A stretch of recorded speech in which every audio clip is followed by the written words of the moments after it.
RRB के माध्यम से पैरामेडिकल के पोस्ट पर नया बहाली देखने के लिए आ चुका है।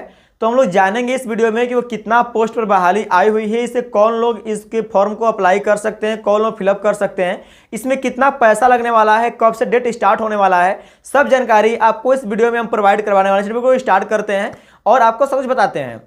तो आप लोग यहाँ पर देख सकते हो कि इसका ऑफिशियल वेबसाइट है railway requirement board of ministry of India का, जो कि गवर्नमेंट ऑफ इंडिया का ऑफिशियल वेबसाइट है।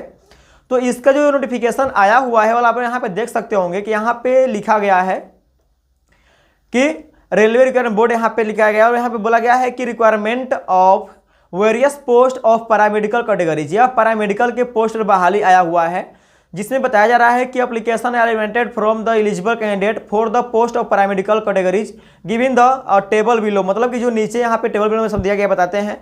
और यहाँ बोला द लास्ट डेट, तो यहाँ बोला गया है the last date for submission of application, जिसका कि यहाँ पे 8 सितंबर 2025 दिया गया है। तो यहाँ पे 8 सितंबर 2025 दिया गया है इसका लास्ट डेट, जिसमें बोला गया है कि application complete in all respect must be submitted through और ऑनलाइन मोड ओनली, मतलब कि जो भी एप्लीकेशन जो सबमिट होगा यह ऑनलाइन मोड पे ही होगा, इसका ऑनलाइन ही फॉर्म को फिलअप करना होगा। अब इसमें हम बताते हैं कि इसका जो लास्ट डेट है वो कब से, स्टार्टिंग डेट कब से है। तो यहाँ बोला गया कि ओपनिंग डेट एप्लीकेशन का जो है कि 9 अगस्त 2025 को इसका ओपनिंग डेट हो गया है, मतलब कि ओपन हो चुका है, फॉर्म फिलअप होना शुरू हो चुका है।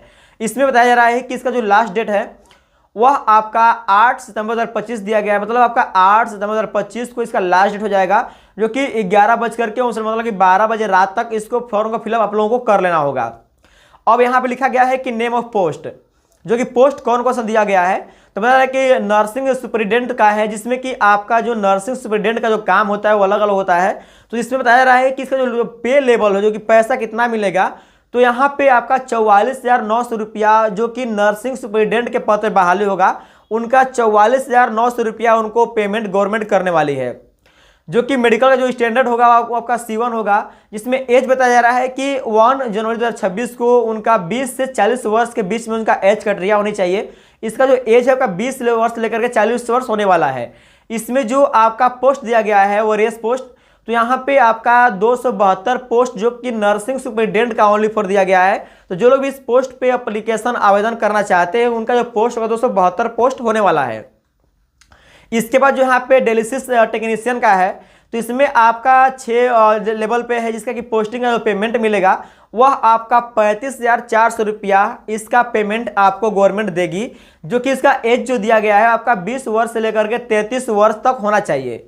इसमें आपका 4 पोस्ट गवर्नमेंट की तरफ दिया गया है, रेलवे में दिया गया है। अब यहाँ पे हेल्थ एंड मलेरिया इंस्पेक्टर का है, जो कि आपको 35,400 रुपया जो सैलरी हो मिलेगा, जिसमें आपका 33 जो पोस्ट है वो दिया गया है। इसमें एज आपका 18 वर्ष से लेकर के 33 वर्ष तक इसमें एज दिया गया है। और भी इसमें अगर हम बात करें तो यहाँ पे फार्मासिस्ट की जो बहाली जो पोस्ट है वो दिया गया है, जिसमें से आपको 29,200 रुपया जो मंथली पेमेंट गवर्नमेंट करेगी वह आपको करेगी। इसके बाद इसका पोस्ट जो है आपका 105 पोस्ट दिया गया है, जिसमें आपका जो एज होगा वो आपका 20 वर्ष से लेकर के 25 वर्ष के बीच में, नहीं 20 वर्ष से लेकर के आपका 35 वर्ष के बीच में आपको होना चाहिए।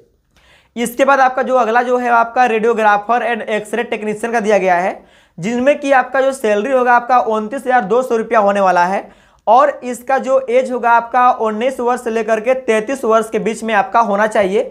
और इसमें जो पोस्ट है, जो वैकेंसीज है, वह आपका 4 वैकेंसी आया हुआ है।